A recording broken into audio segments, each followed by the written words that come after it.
이런 게임들은 한 번씩 우리의 손주들이나 또 놀러 가서 하신 적이 있을 것입니다.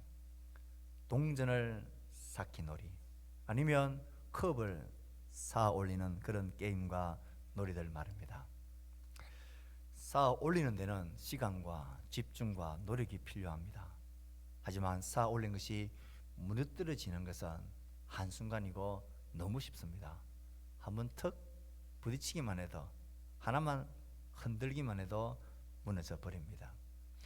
공든탑이 무너지랴라는 속담이 있긴 하지만 그 반대로 개미 구멍으로도 공든탑이 무너진다는 말이 있습니다. 무너진 것을 다시 쌓아 올리는 것은 그만큼 힘들고 어렵고 에너지가 소비됩니다. 쉽게 간단히 툭 되지 않는다는 것입니다. 쌓은 탑이나 동전 컵만이 그런 게 아니라 한번 무너져 버린 우리의 몸을 다시 쌓아 올리는 것도 어렵습니다. 회복이 간단치가 않습니다. 몸만 그렇습니까? 하나님과의 관계 속에서 우리의 신앙의 회복도 다시 쌓아 올리는 것이 참 어렵습니다. 무너지는 것은 한순간 한 사건인데, 그것을 쌓아 올리는 것은 지난한 어려움과 시간들이 요구되어집니다. 우린 지금 학계 선지자를 통하여서 하나님이 이스라엘 백성들을 향한 그들의 회복을 촉구하고 있는 말씀들을 우리는 살펴가고 있습니다. 이스라엘 백성들은 황폐해진 채 내버려진 성전같이 그들과 하나님과의 관계는 처참할 정도로 무너져 있었습니다. 하나님은 그 상황을, 참담한 현실을 정확하게 진단하셨을 뿐만 아니라 그것의 원인들을 말씀하시면서 적합한 처방을 하셨습니다. 그리고 그 처방에 따라서 그들은 다시 성전을 짓는 일을, 세워나가는 일을 행했고 나섰습니다. 하지만 곧 그들에게 어려움이 닥쳤습니다. 후유증들이 그들에게 생겼다 그랬습니다.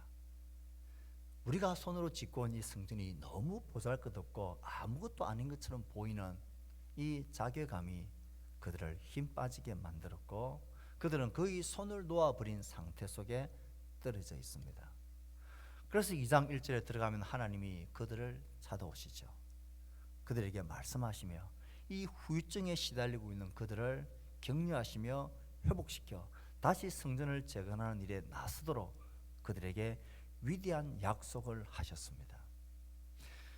하나님은 그들의 눈에 보이는 보잘것없어 보이는 이 성전이 절대 보잘것없는 성전이 아니라 내가 이 성전에 영광을 충만하게 하겠다 약속하셨습니다.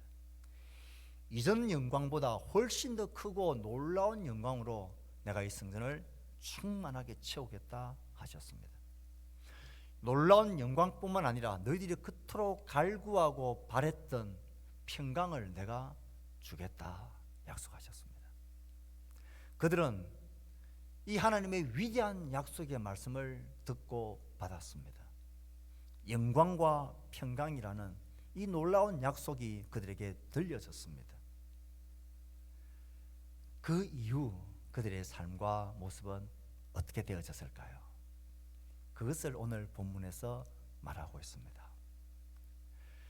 후유증을 훌훌 털어버리고 다시 용기와 힘에 감격에 벅차서 그들은 다시 성전을 짓는 일에 나서서 힘 모아서 함께 하나님의 위대한 약속을 바라보며 성전을 뚝딱 성공하며 쌓아 올리고 완성해 냈을까요? 아니면 이 성전을 쌓아 올린 이 일이 여전히 어렵고 힘겨움에 그들이 빠져 있었을까요? 하나님의 위대한 약속을 들은 그들이 어떤 모습, 어떤 반응을 보이고 있습니까? 오늘 본문은 그것을 우리에게 말합니다. 오늘 본문을 시작하는 그 시간을 성경은 이렇게 말합니다. 다리우스 왕 2년 9째 달 24일에, 9째 달 24일입니다. 2장 1절에 보면 하나님이 후유증에 빠지는 그들에게 찾아와서 말씀하신 날이 7째 달 21일입니다. 그러니 후유증에 시달리고 있는 그들에게 하나님이 위대한 약속을 말씀하신 지 2달하고 3일이 지난 것입니다. 2달이 지난 이때 그들은 위대한 약속의 말씀을 듣고 변화되어지고 새로운 마음으로 성전을 세워나가는 일에 으쌰으쌰 나섰을까요? 아쉽게도 성전을 다시 쌓아올리고 건축하는 일은 그렇게 만만하고 쉬운 일이 아니었던 것 같습니다. 그들은 하나님의 기대처럼 열심을 가지고 성전 건축에 일심으로 나서질 못했습니다. 그들은 여전히 어려움 가운데 발목이 잡혀 있었습니다. 그래서 하나님은 지금 그들에게 그들의 현 주소를 말씀하시고 다시 성전을 건축하는 일에 나설 것을 촉구하시는 말씀을 2장 10절부터 쭉 하고 있고, 오늘 우리가 읽었던 본문은 14절까지의 말씀 속에 그들이 어떤 모습 속에 처해 있는지 그들의 형편을 우리에게 설명하시고 보여줍니다. 재미있는 것은 하나님께서 그들에게 2가지 물음을 하게 하시고 그 물음에 대한 답을 듣게 하십니다. 그리고 그것을 통해서 하나님이 그들에게 말씀하시고 싶은 것을 말하는 구조로 되어져 있습니다. 하나님이 물으시는 2가지 질문은 정결함과 부정함에 대한 율법적 규례에 관한 것입니다. 이스라엘 백성이라면 어릴 때부터 배워왔던 정결과 부정의 규례를 하나님은 다시 한번 그들에게 묻고 있습니다. 하나님 물으시는 2가지 질문, 그 첫 번째 질문은 12절에 나와 있습니다. 12절 말씀을 읽어보겠습니다. 시작. 그 옷자락이 만일 떡에나 국에나 포도주에나 기름에나 다른 음식물에 닿았으면 그것이 성물이 되겠느냐 하라. 학개가 물음에 제사장들이 대답하여 이르되 아니니라 하는지라. 무엇을 물었습니까? 떡이나 포도주, 기름, 다른 음식들, 이 평범한 음식들이 거룩한 고기를 싼 옷에 접촉하고 닿으면 이 평범했던 떡이나 국이나 포도주나 기름이나 음식들이 거룩해지느냐 물은 것입니다. 답은 아닙니다. 이 국이나 포도주나 이런 것들이 거룩한 것에 닿았다고 해서, 접촉했다고 해서 거룩이 자동적으로 그냥 전염되는 것, 전파되는 것은 아닙니다. 이 물음입니다. 첫 번째 물음의 핵심은 하나님 앞에서의 거룩과 정결함은 그냥 우연히 무언가에 접촉한다고 해서 그냥 생각 없이 무의식적으로 저절로 그냥 되어지는 것이 아니라는 것입니다. 그것이 첫 번째 물음의 핵심입니다. 하나님 앞에서 거룩함과 정결함은 단순한 접촉으로 이루어진이 아니라는 것이 명확하게 강조되어집니다. 거룩은 어쩌다가 우연히 얻어지는, 실수로 그냥 뒷발차기로 걸리는, 그냥 가다 보면, 살다 보면, 시간이 지나다 보면, 가만히 있다 보면 저절로 언젠가 우연히 그렇게 지는 일이 없다라는 것입니다. 그렇게는 그렇게지지 않는다, 그것을 하나님은 말씀하십니다. 우리는 레위기서를 공부하면서 배웠고 성경을 읽다 보면 알게 됩니다. 나병 환자가 다시 거룩해지는 과정은 참 시간이 많이 걸립니다. 과정도 시간도 또 하나님께 드리는 제물도 참 많습니다. 복잡하고 어렵고 그 단계가 여러 단계의 과정을 거칩니다. 하나님이 정해놓은 그 규례와 절차와 의식들을 잘 기다리고 살피고 행하면서, 그리고 결국 정결하다고 인정을 받고 진으로 다시 들어가게 됩니다. 거룩의 회복은 그냥 우연히 내가 그냥 접촉한다고 해서 되는 것이 아니라는 것입니다. 이렇게 시간과 재물과 내 마음과 관심과 열정과 갈망을 가지고 하나님이 정해놓은 그 규례와 의식과 절차를 따라갈 때에, 애쓰고 힘쓸 때에, 의지적으로 행할 때에 거룩해지는 것이지 그냥 우연히 닿았다고 되는 것 아니다. 우연히 저절로 자연스럽게 되어지고 일어나는 일이 아니다. 그것을 하나님은 확인하십니다. 두 번째 하나님께서 물으시는 질문은 13절이죠. 읽어봅시다. 시작.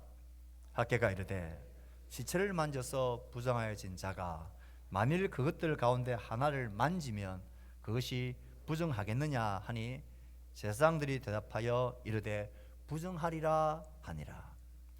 12절은 거룩은 그냥 우연히 저절로 접촉한다고만 해서 전파되고 전염되는 것이 아니지만 부정은 다르다는 것입니다. 부정한 것은 쉽게 전파되고 전염된다라는 것입니다. 죽음을 접촉한 사람은 가장 대표적인 부정한, 제의적으로 부정한 자가 됩니다. 그런데 그 부정한 자가 다른 사람과 접촉이 있었다. 의식적이든 무의식적이든 우연이든 의도적이든 접촉이 되어졌다 하면 그도 부정한 자가 되는 것입니다. 그게 율법의 규례이고 부정에 대한 규례입니다. 성경에 유출병 환자에 대한 예가 나옵니다. 유출병 환자는 피를 쏟기 때문에 그것은 죽음과 가까워서 제의적으로 부정하다 대표적으로 언급되는 환자입니다. 그 유출병 환자가 우리식으로 말하면 잠자리에 그냥 이불에 사용했는데 내가 모르고 그 침대에 이불을 내가 접촉을 했다. 그럼 나도 부정한 자가 되는 거예요. 그 부정한 자가 만진 그릇과 옷들을 내가 모르고 내가 사용하고 접촉했다. 무의식적이었고 모르고 우연히 되어졌지만 부정은 접촉이 되고 전염이 되어진다라는 것입니다. 이건 나의 의지와 상관없이 그냥 가만히 있으면 자연스럽게 접촉이 되어지고 전염되어지고 자연스럽게 부정은 전염 2차 3차로 확대되어져 간다라는 것입니다. 참 성격이 다르죠. 거룩은 우연히 전염되어지는 법이 없다. 하지만 부정은 가만히 있으면 자동적으로 무의식적으로 이 바이러스가 전파되어지는 것처럼 그렇게 전염되어지고 또 전염되어지고 전염되어져서 마침내 모든 사람이 모든 공동체가 부정한 자가 되어서 하나님이 그 가운데 거할 수 없는 부정한 공동체가 된다. 이게 율법의 규례입니다. 그러니 이 두 가지의 질문은 거룩은 전염이 되지 않고 부정은 너무나 쉽게 전염이 된다. 가만히 있다고 우연히 저절로 그렇게 지는 법은 없다. 그런데 가만히 있으면 우연히 저절로 전염은 자동적으로 전염되어지고 전염되어져서 온 공동체를 부정하게 한다. 이게 율법의 규례이고 하나님 물으시는 두 가지 질문입니다. 정말 그렇죠. 뭔가를 쌓아 올리는 것을 거룩이라 정결함이라 한다는 것은 하면 참 이건 어렵습니다. 가만히 있는데 저절로 쌓아지는 것은 없지 않습니까? 그런데 무너지는 것은 쉽게 전염이 됩니다. 툭 쳐도 와르르 무너져 버립니다. 또 사람이 바이러스에 전염되는 거 보셨죠? 내가 그렇게 준비하고 조심해도 의지를 가지고 피하려고 해도 쉽게 전염이 되는데 만약 아무 생각 없이 그냥 살고 그냥 지나다 보면 말할 것도 없이 전염이 전파되어지는 겁니다. 우리의 핵심은 왜 하나님이 이 뻔하고 분명한 이 두 가지 사실을 이 거룩의 비전염성과 부정의 전염성을 하나님이 지금 말하고 있느냐는 것입니다. 이것을 모르는 백성들은 아무도 없습니다. 이 백성들은 어릴 때부터 이 거룩과 부정에 대해서 정말 귀에 못이 박히도록 배우고 듣고 알고 주의하는 사람들입니다. 그런데 하나님이 왜 이 말씀을 지금 하고 있느냐? 그 목적이 14절에 고스란히 들어있습니다. 왜 하나님이 이런 뻔하고 분명한 거룩은 절대로 그냥 우연히 되어지지 않고 그냥 가만히 있으면 저절로 부정해지고 더러워진다라는 이 율법의 규례를 왜 이렇게 무엇을 말하고 싶어서 하나님 그들에게 말씀하고 있는 것입니까? 14절 말씀을 읽어봅시다. 시작. 이에 학개가 대답하여 이르되 여호와의 말씀에 내 앞에서 이 백성이 그러하고 이 나라가 그러하고 그들의 손의 모든 일도 그러하고 그들이 거기에서 드리는 것도 부정하니라. 지금 하나님이 이 뻔하고 분명하고 모두가 알고 있는 이 사실을 강조하고 다시 확인시키는 것은 너희들의 모습이 지금 이와 같다라는 것입니다. 이 백성이 이와 같고 이 나라 공동체가 전체가 그렇고 너희들이 손으로 분주하게 하는 모든 일이 그렇고 심지어 너희들이 때마다 나에게 빠뜨리지 않고 가지고 오는 예물조차도 부정하다라고 하나님께서 말씀하시는 것입니다. 그들이 심각한 후유증에 빠져서 황폐해진 성전을 건축하려고 하는 힘도 마음도 다 놓아버리고 있는 2달 3일 전에 하나님은 그들에게 가서 예언자를 통하여서 내가 너희들과 함께하고 내가 이 성전에 놀라운 영광을 약속하고 평강을 약속했습니다. 그렇다면 하나님이 기대하시는 것이 무엇이었습니까? 그렇다면 그 약속의 말씀을 붙들고 가슴이 다시 뜨거워지고 다시 성전을 건축하고 하나님을 내 삶의 중심에 모시는 일, 다시 성전을 하나님의 거룩함으로 세워가고 채워가는 일, 그 일에 나서야 하고 그 일에 온 힘을 다하여 우선적으로 그 일을 힘쓸 것을 하나님은 기대하셨지만 2달하고 3일이 지난 그때의 그들의 모습은 여전히 이런 모습이었습니다.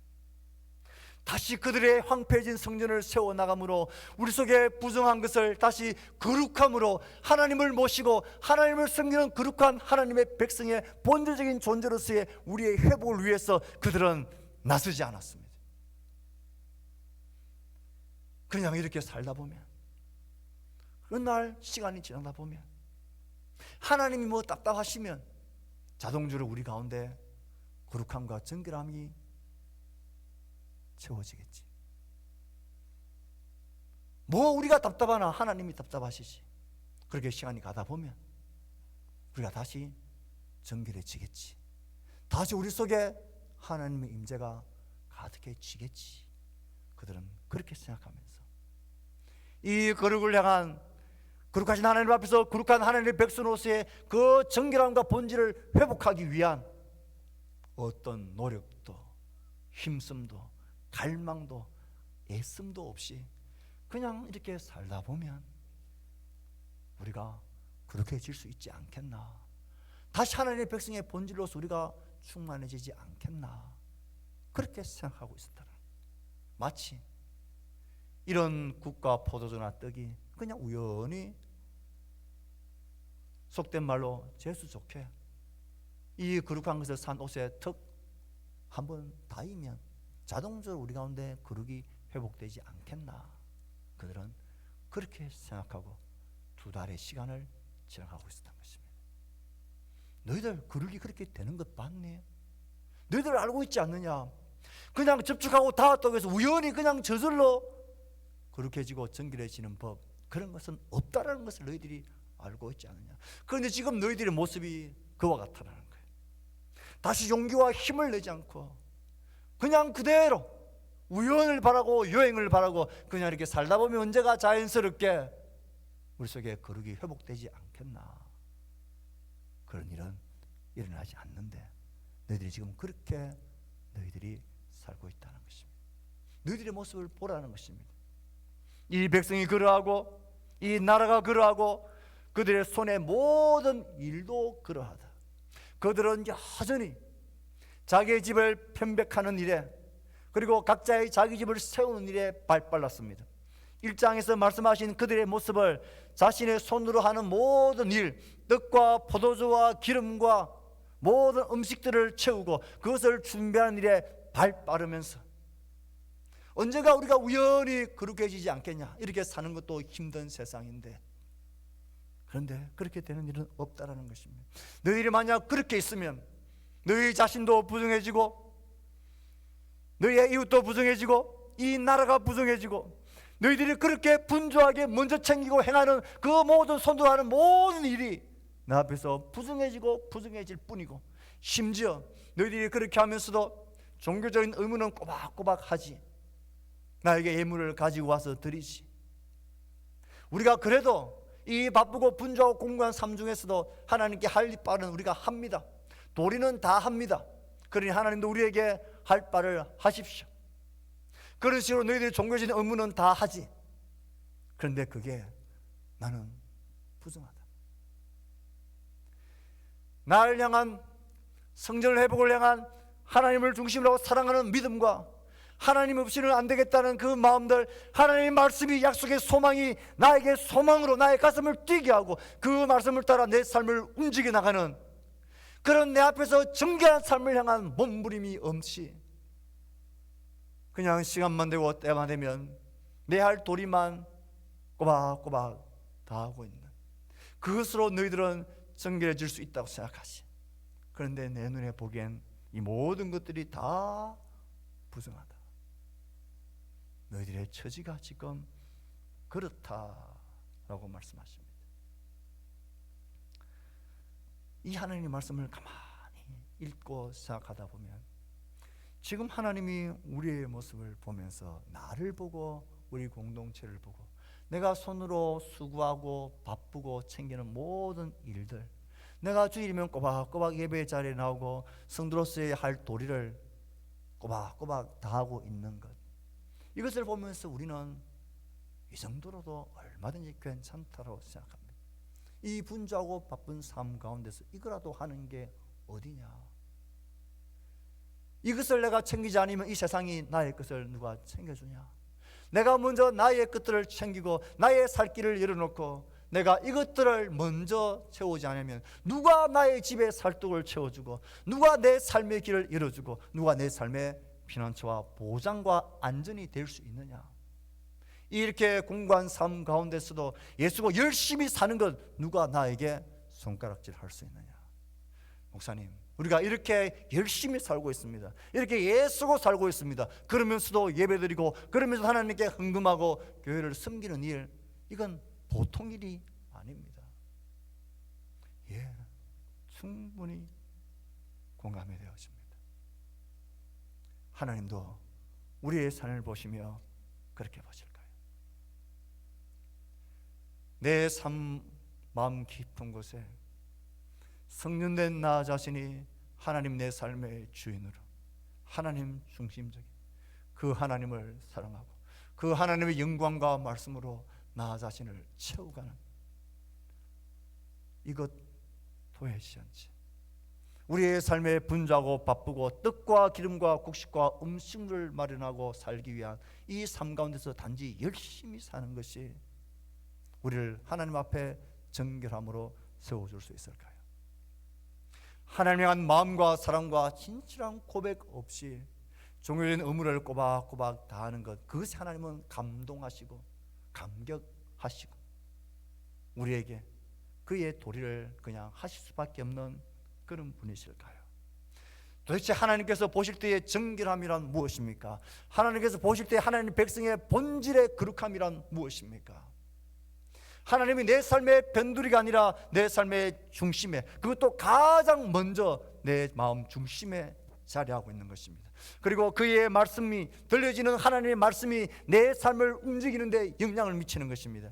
그의 말씀이 내 삶을 움직여가고 그의 말씀이 나를 일어나게 만들고 그의 말씀이 내 삶을 충만하게 만들고 그 말씀이 내 속에 소망이 되고 약속의 실제가 되고, 그래서 그 말씀을 따라 발버둥 치고 움직여 보려고 하는 것, 그것이 거룩과 정결함을 향한 우리의 걸음이고 모습입니다.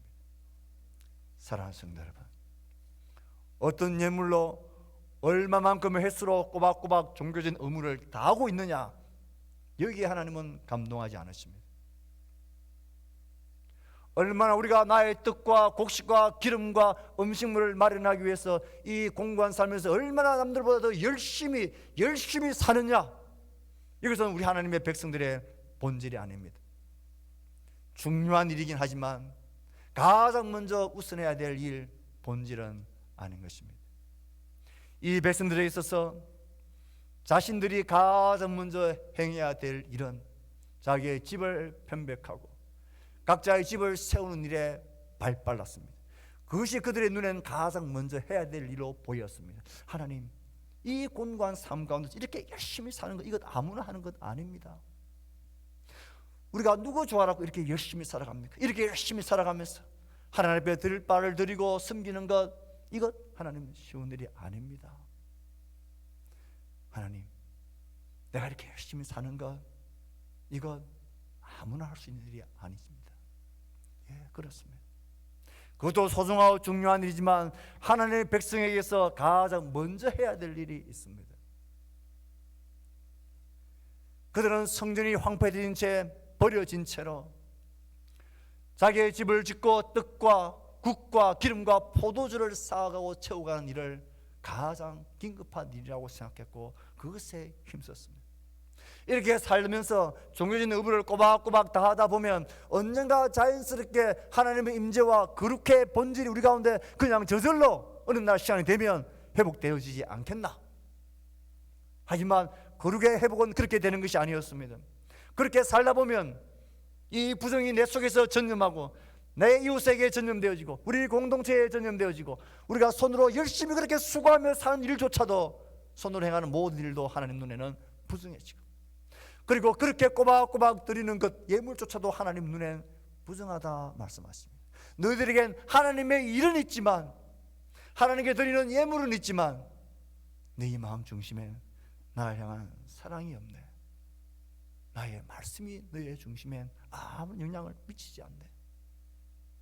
하나님은 그곳에서 하나님의 백성의 본질을 찾고 확인하고 보고 싶어 하십니다.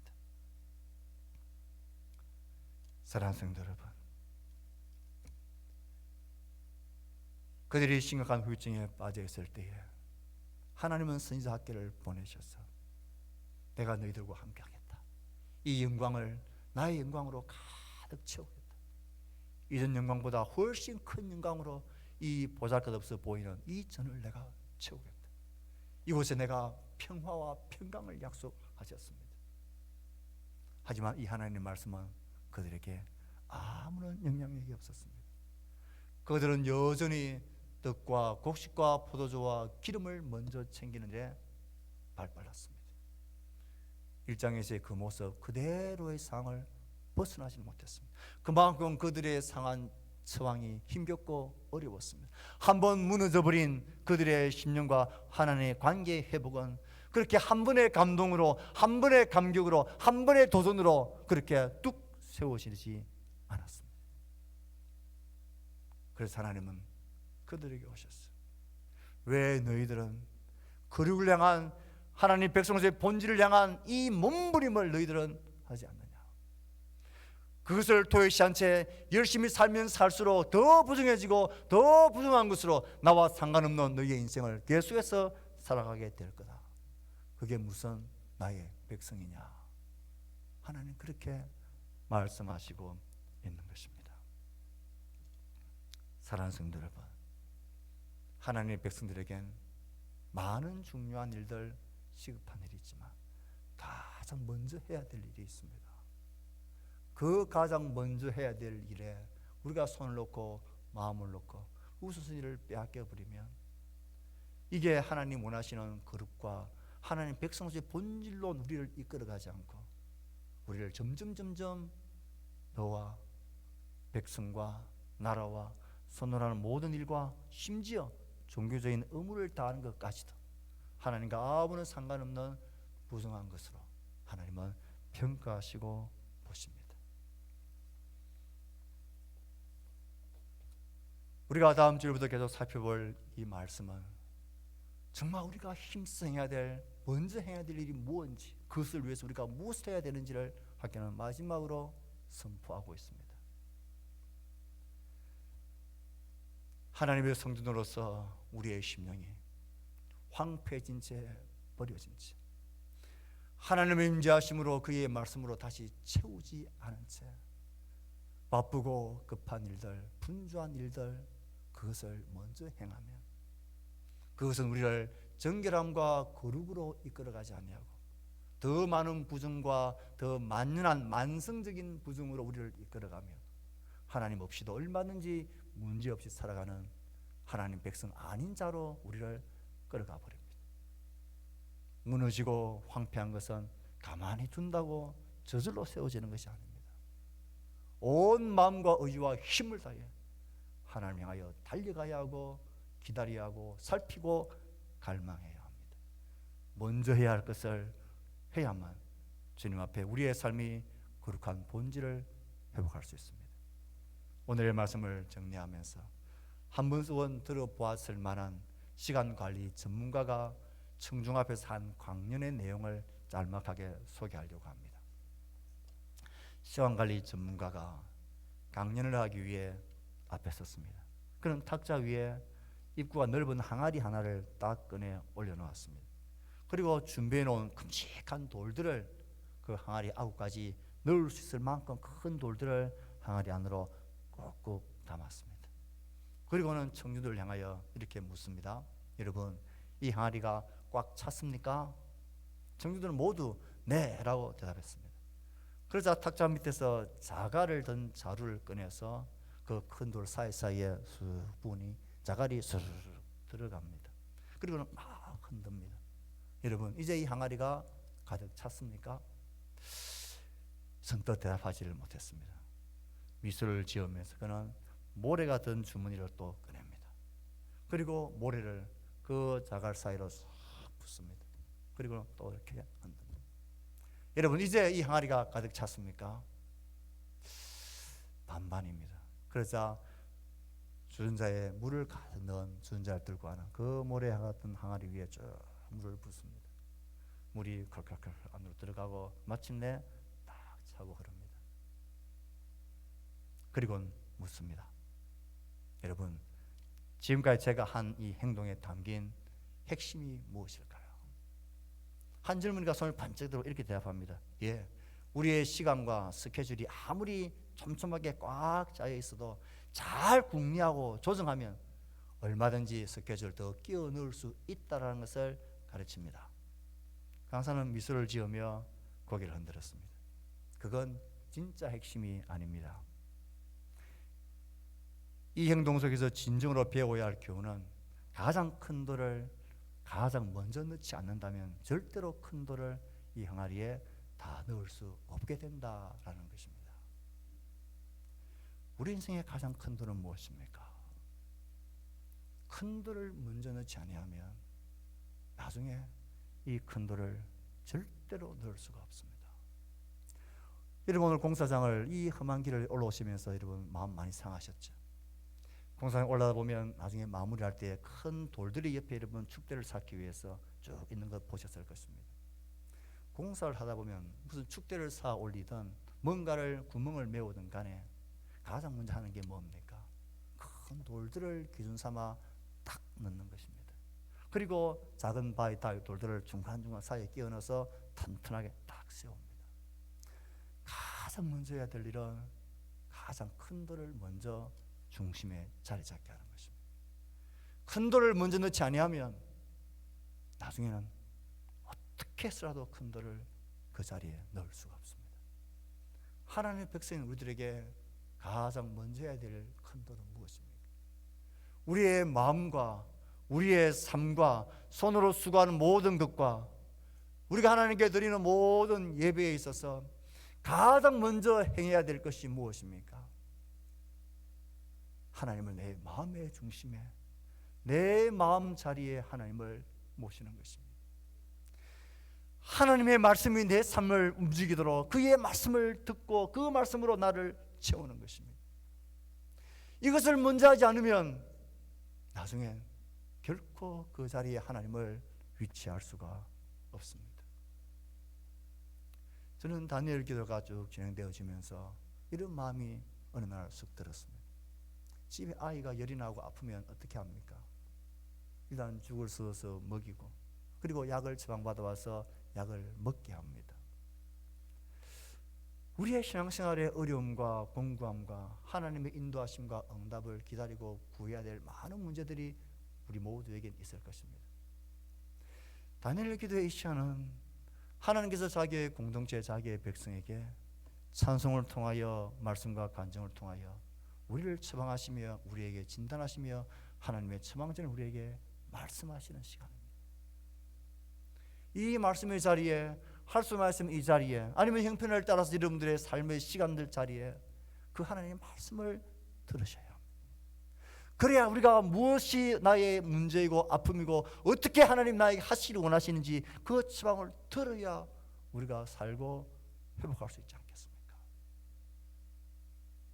우리의 신앙에 하나님이 내 마음의 큰 돌로 자리하시기 위해서 하나님이 처방하시고 말씀하시는 그 자리에 귀 기울일 수 있는 여러분들이 될 수 있기를 바랍니다. 그러면 우리의 삶은 거룩과 정결함으로 점점 채워지고 하나님의 인자하심으로 가득 차게 될 것입니다. 바쁘고 분주하고 피곤한 상황 가운데서 먼저 해야 될 것이 무엇인지를 결심하고 각오하십시오. 그래야만 하나님의 임재로 충만한 삶의 기쁨을 경험하게 되는 것, 그것이 하나님의 백성입니다. 오늘 이 두 질문을 통하여 우리에게 하시는 하나님의 마음이 전달될 수 있기를 바랍니다. 하나님, 우리가 하나님의 자신으로 충만해져 거룩한 백성으로 주의 임재를 기뻐하는 행복한 자녀가 되기를 원하십니다. 이 행복한 하나님의 임재가 우리 가운데 누려지는 기쁨과 복이 우리 모두에게 있게 되기를 주의 말씀으로 축복합니다. 우리가 주신 말씀을 생각하며 우리는 신하고 다짐하는 기도를 각자의 목소리로 하나님께 드리겠습니다. 기도합시다. 하나님 아버지,